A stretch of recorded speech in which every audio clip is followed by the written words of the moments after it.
going to the next picture. That's picture of the brain. And in the brain, and this is very, very short. If this is the brain has three basic elements. This language is not used anymore in neuroscience.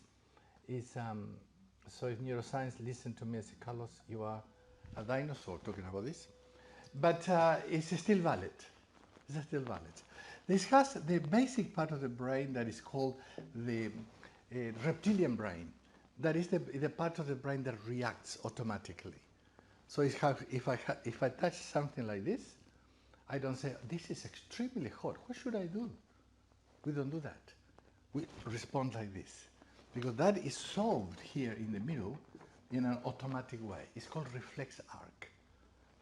So very often in life, we react like that in life. So this is, again, when I'm talking, start connecting. In which situations we may react instead of connecting. That has its value for survival. And in that case, this is resolved like this in an automatic and non-conscious way. It has to be like this because it's survival. Then we have another part of the brain that is more what's called, that she was talking about, the limbic system. That the limbic system is the emotional part of the brain. It will make us mammals. And it's the reason that we resonate with one another and we need to be together. In a nutshell, the limbic system, when I am happy, that information goes to the reptilian brain and makes me feel okay. Even if a person has a heart problem, the person is much better. If the person has diabetes, it's much better. Because that informs the reptilian brain and said, it's okay. That information also goes to the frontal lobe of the brain, and it said, I'm okay. Prefrontal corset, and it says, I am okay. And this is a sense of, I'm okay. But I'm okay because I'm happy. The other thing is sometimes I'm not well.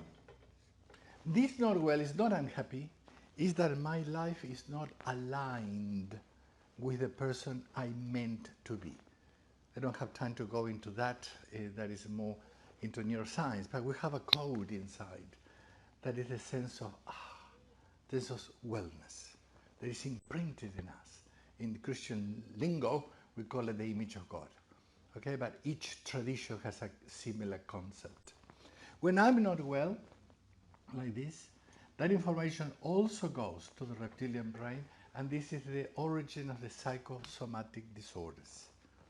No, I'm physically sick because there is an unresolved emotion that is still floating there. So when I'm talking like this, is again, how many of the people that we are serving are suffering because of real things that is happening, but what are the other aches? We're talking about emotion, we're talking about well-being. That the suffering is also because their life is not aligned with the person they are like to be. So it's a life for you to help you to have your connections. But this information also goes to the brain, to the frontal lobe, so frontal cortex, and the brain cannot accept being a failure. The brain cannot accept something that is uncertainty. It has to work in certainty. Cannot accept the I don't know. Needs to work in the I know.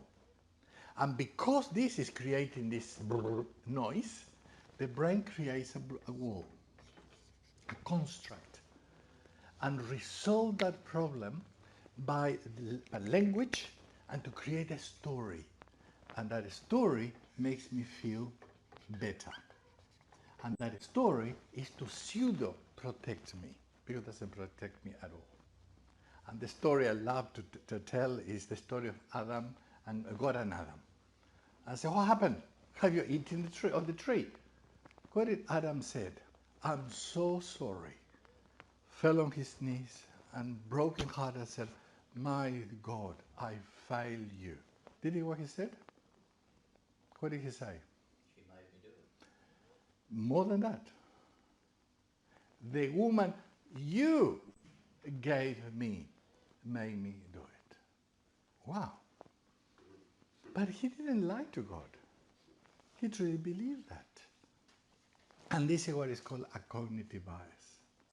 So this is fascinating to see what are our cognitive bias. What is the cognitive bias that we are telling ourselves because we are unable to go here? Not because we don't want to, because we don't know how to. And I like to put that in your mind. That is a very important point. If I'm talking to somebody, I say, oh, he doesn't want to come to his senses, it's nothing I can do. Nothing I can do. But if I start believing this person doesn't know how to do that, I may be part of his life or her life. Can you see the difference? But very often we say to somebody, oh, the person is choosing not to listen. Very common we say things like that. I don't believe that. So that relates to what Francis was saying earlier. So if people are unconscious, Perfect. they don't know. They're not doing it. They don't know. They don't know that they're unconscious. They don't know. And they don't know how to be with. They don't know. A book that is fantastic, it's an old book, but for educators it's fantastic. It's called The Tree of Knowledge. Fantastic book that talks about this. It's from two Harvard professors from Chile, Varela and Maturana. So the question here is, when somebody asks me, how are you? How are you? The information is here. Memory. Memory is in the limbic system, in the other part of subcortical areas of the brain. The frontal lobe of the brain doesn't hold any information. Zero information.